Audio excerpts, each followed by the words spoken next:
Thank you. Mr. Broadwater. Thank you, Mr. Chairman. Senator Donahue, every time I've authored a bill that's come to your committee, you've always extended the courtesy to me of asking me as author if I liked the amendment or objected to it. So I just wanted to extend the same courtesy to you. Thank you. I would object to it. I mean, I don't see any reason to limit it. 220,000 students is the full number of full-time students that would be, the number of students that would be eligible for the program. And I think that gives us as much flexibility as possible. I don't know why you'd want to lower it to 165,000. Okay, thank you, Senator Donahue. All right, the board is clear. We have an amendment offered up by Representative Hunter. Mr. Hoffman, you said you were going to object to the amendment. All right.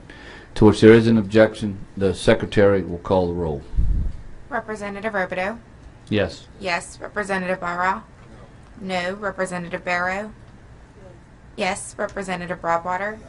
No. Representative Burford? No. Representative Burns? No. Representative Danahay? No. Representative Guillory? Yes. Representative Hazel? Representative Hoffman? No. Representative Hunter? Yes. Representative Johnson? Yes. Representative Lambert? No. No. Representative Ritchie? No. Representative Stokes? No. Representative Tebow? No. Representative Whitney? No. Representative Williams? Yes. Yes. Representative Wilmot? No. 6 yeas, 12 nays. All right, that amendment fails. Any other amendments? Hold on. All right, hold on. Let me get your mic on. I had several, but this is the last one, and I think this is one that fiscal responsible people and colleagues would enjoy. This act will not take effect until an opinion regarding the tax liability is given by the IRS. IRS? Or whatever institution you guys would like. You're the money person. You tell me. I'm going to let you figure that out. Well, until we get a tax opinion from the federal government.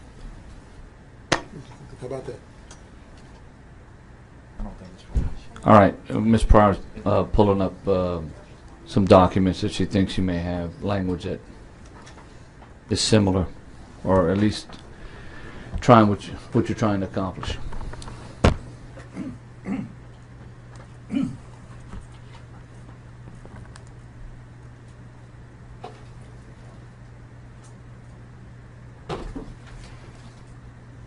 You know,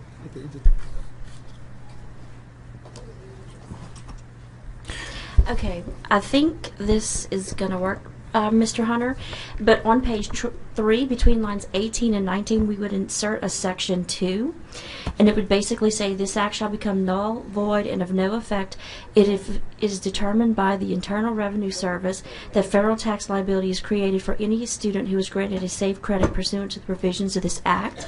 We would also change the present section 2 to section 3. The money grant. Is that what you said, Mr. Hunter? That's in yes, much better, much better. She said much better.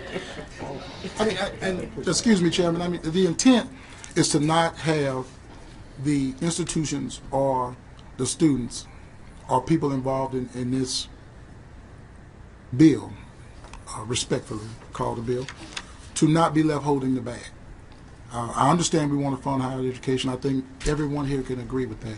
My issue, my sole concern is that if we move this ball, which looks like people are trying to do, whether you support this or you disagree with this, I don't think anybody here is in support of having an opinion that's rendered, and then we're back here trying to assess additional fees or have persons who've been included in this head count subject to some type of tax liability, or institutions for that matter, because they're going to find out either if you were assessed or benefit from this, you're going to be held liable at some point without an opinion.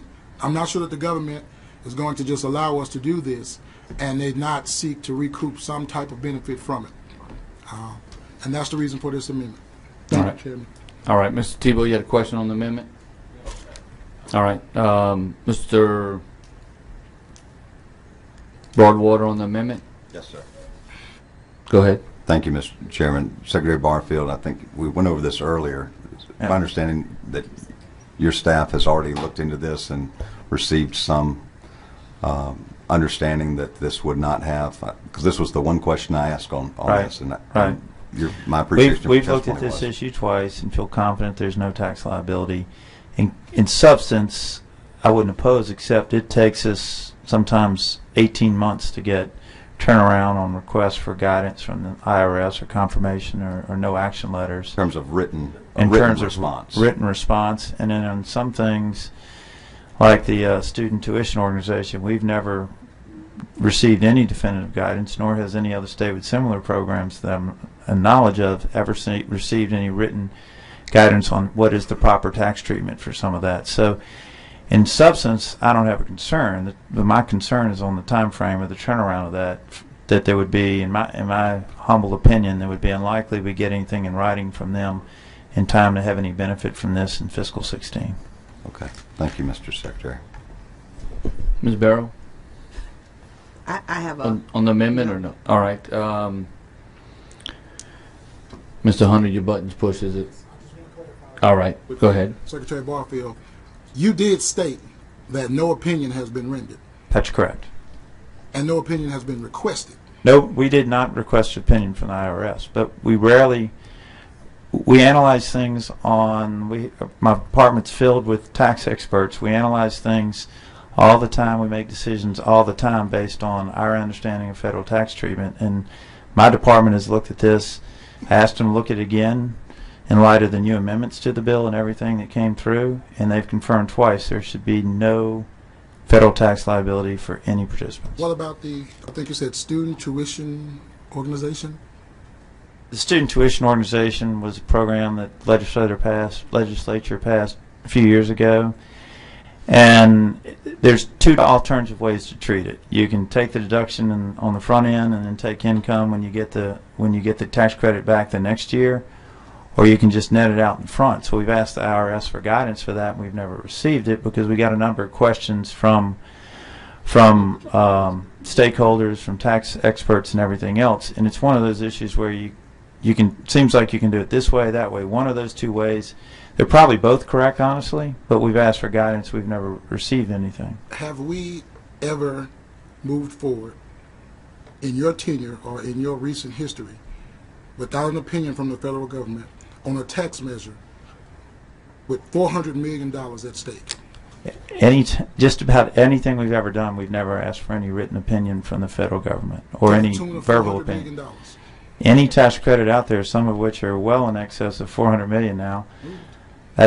We do this all the time.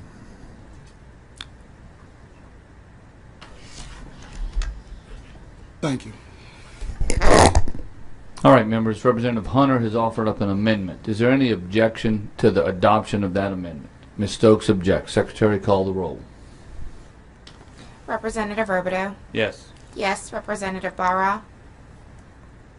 Representative Barrow. No. Representative Broadwater. No. Representative Burford. No. Representative Burns. No. Representative Danahay. Yes. Yes. Representative Guillory. Yes. Representative Hazel. Representative Hoffman. No. Representative Hunter. Yes. Representative Johnson. Yes. Representative Lambert. Yes. Yes. Representative Ritchie. No. Representative Stokes. No. Representative Tebow. Yes. Yes. Representative Whitney. No. Representative Williams. Yes. Yes. Representative Wilmot. Yes. 9 yeas, 8 nays. All right, and that amendment is adopted. Mr. Tebow? Thank you, Mr. Chairman. I've got a conceptual amendment.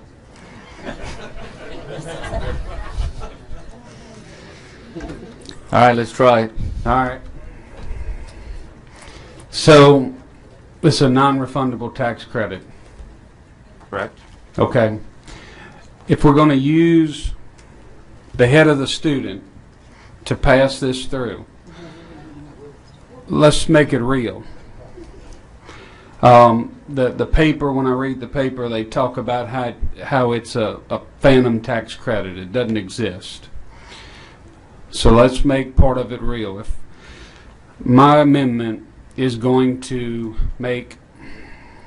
leave 75% of it how it is, but 25% of it refundable to the student or the taxpayer, whatever you're using.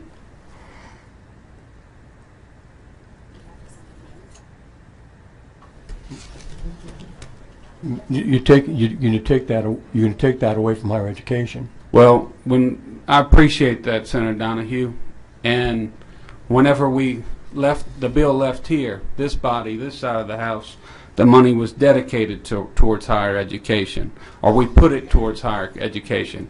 At some point, crossing the hall, it left. So if it passes this way, I would leave it up to y'all to figure out how to balance that out. But it has to have some benefit. If we're going to use the head of that student in the count, it needs to have some benefit to that family who is sending their kid to college. By doing that, I mean, if you say 25% of, let's say, $360 million, because it's a divisible number, that's $90 million you're going to return to the taxpayers, and higher education is $90 million short. It'll be up to the legislature to find that. If, like again, if it left here, since we've been in committee the last few weeks, we've passed out of here the corporate franchise tax repeal. We've passed out the earned income. It didn't pass on the floor, but it's a vehicle. It's a process, and that's what my amendment does. Ms. Pryor? Mr. Tebow, just because this is conceptual, I need to make it clear or clarify. Right now, the credit is also transferable. 100% of it is transferable. So if 25% will be refundable to the student, I think we probably would also need to make the transferability a 75% mandate, so that the remaining 25% can stay with the student. And we would make whatever other technical corrections or amendments we would have to make it consistent with the intent of your amendment. And let me just say, Mr. Tebow, I appreciate what you're trying to accomplish. You know, there's elements of the bill that deal with the transfer that lock the assessment and the credit together, and I just think this is going to be a pretty comprehensive amendment, a little bit more than what I'm willing to vote on the fly like this, or burden Allison with trying to come up with language.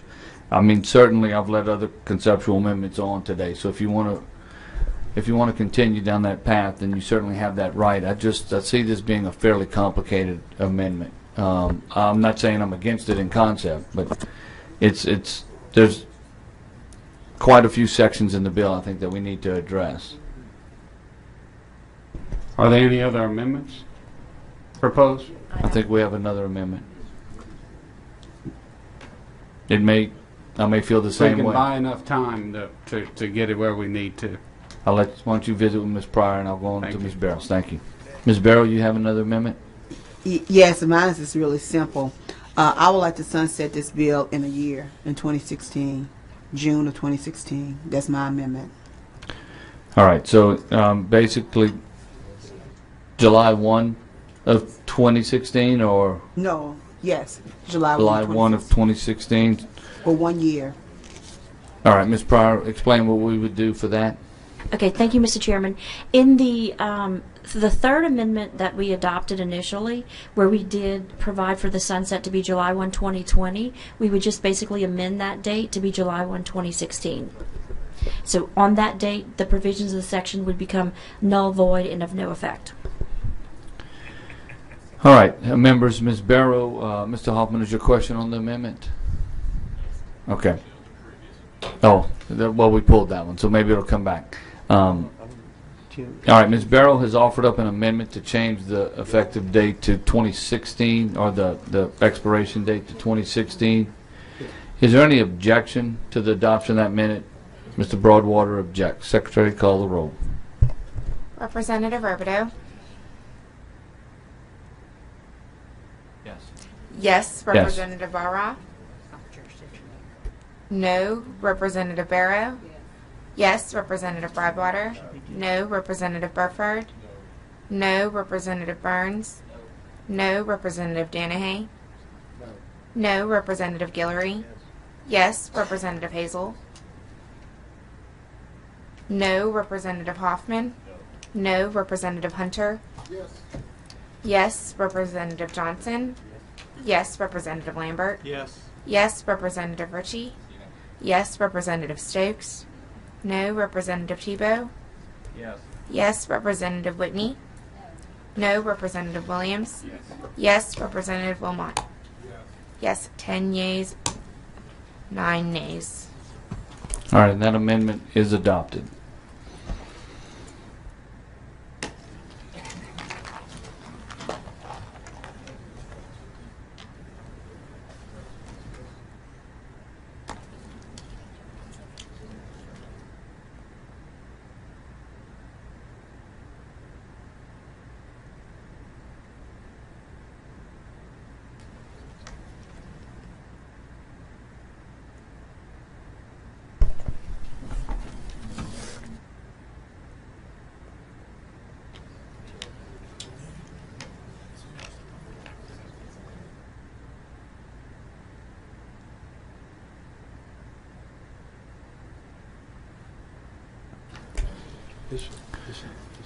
All right, Mr. Tebow, on your amendment. Thank you, Mr. Chairman. Members, I'm going to withdraw my amendment, but we're going to try and come up with something on the floor All right. if it makes it around there. All right. All right, Ms. Stokes. Thank you, Chairman. In light of where we've gone with this expiration date of this piece of legislation, my original feeling was that I wanted to limit this to 3 years. And I think that's a good middle ground. I think 1 year is a bit of a problem. 5 years is a little too long for me, in all honesty. So my amendment would be to strike the new 1 and change it to 3. All right, Ms. Pryor. So, in light of the amendment we just adopted from Ms. Farrow, we would change that date now to July 1, 2018. All right, members. All right, we have a motion Where are we at 2016 right now? to amend the amendment for the third time To July. to what year would it fall on? 2018. All right, Secretary, let's keep the schizophrenia. Your object. All right. To which Lambert objects. Secretary, call the roll. Representative Robideau. No. No, Representative Barra. Yes, Representative Barrow. No, Representative Broadwater. Yes, Representative Burford. Yes, Representative Burns. Yes, Representative Danahay. Yes, Representative Guillory. Yes, Representative Hazel. Yes, Representative Hoffman. Yes, Representative Hunter. No, Representative Johnson. No, Representative Lambert. No, Representative Ritchie. No, Representative Stokes. Yes, Representative Tebow. No, Representative Whitney. Yes, Representative Williams. No, Representative Wilmot. No, 10 yeas, 9 nays. All right, so that motion is adopted. We still have 2 more years within that 5-year window. If anyone wants to offer that we haven't tried yet.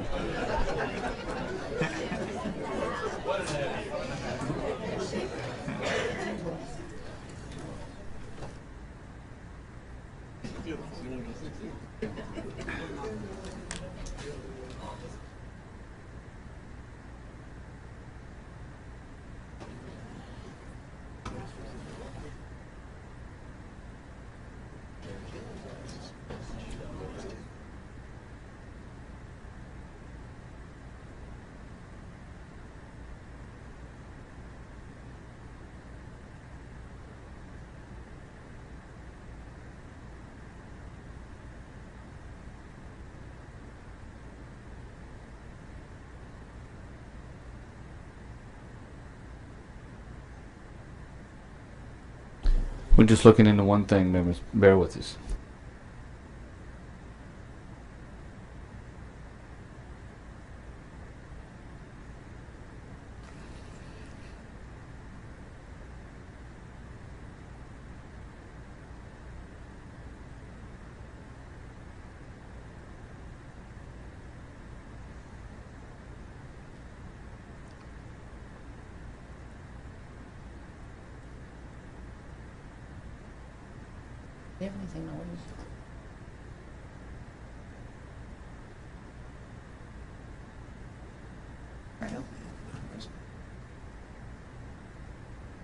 Done.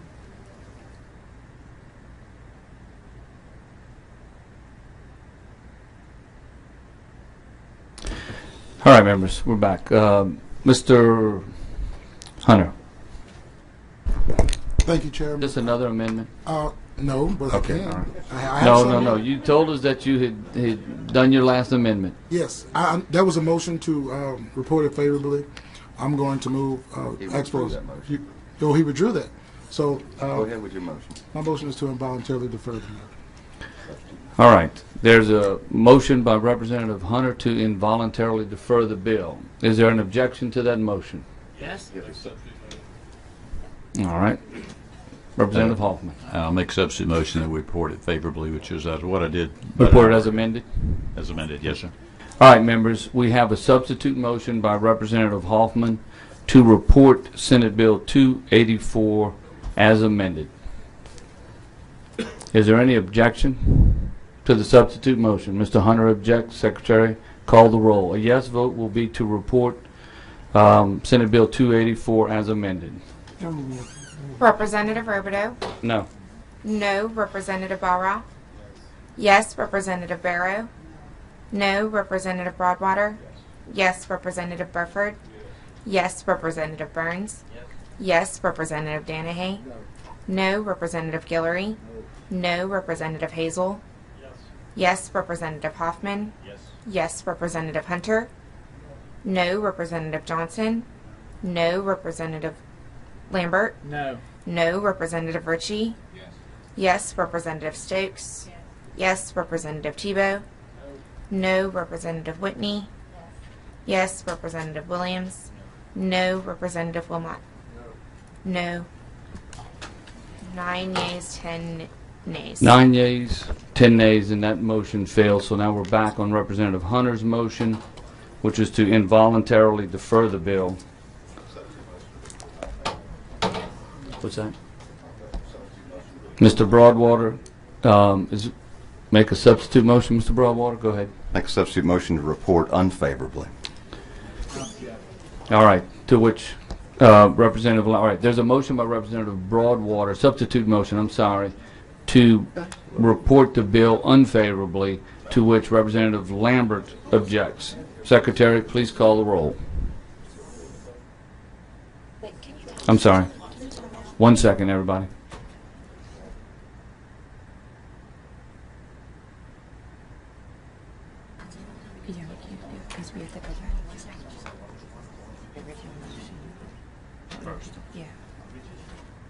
Mr. Broadwater, we're looking into whether or not I have to go back to the original motion once the substitute motion failed first, and so we would take that up before. But I just want to, in an abundance of caution again, I want to make sure we do it right.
All right, members, here's our Robert's Rule of Order lesson for the day. We have to go back to the original motion. You have a substitute motion. That substitute motion failed. You go back to the original motion. We have to dispose of that motion first.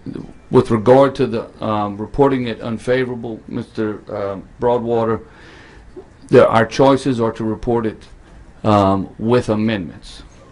because we put amendments on it. So we can't report it unfavorable. What we would need to first do is, if we get to that point, is we would need to strip all the amendments that have been placed on, and then a motion would be in order to report it unfavorable. But right now we can't do that because the bill is in a posture to be reported with amendments. So members, right now we go back to Representative Hunter's original motion, which was to involuntarily defer the bill. So a yes vote is to involuntarily defer the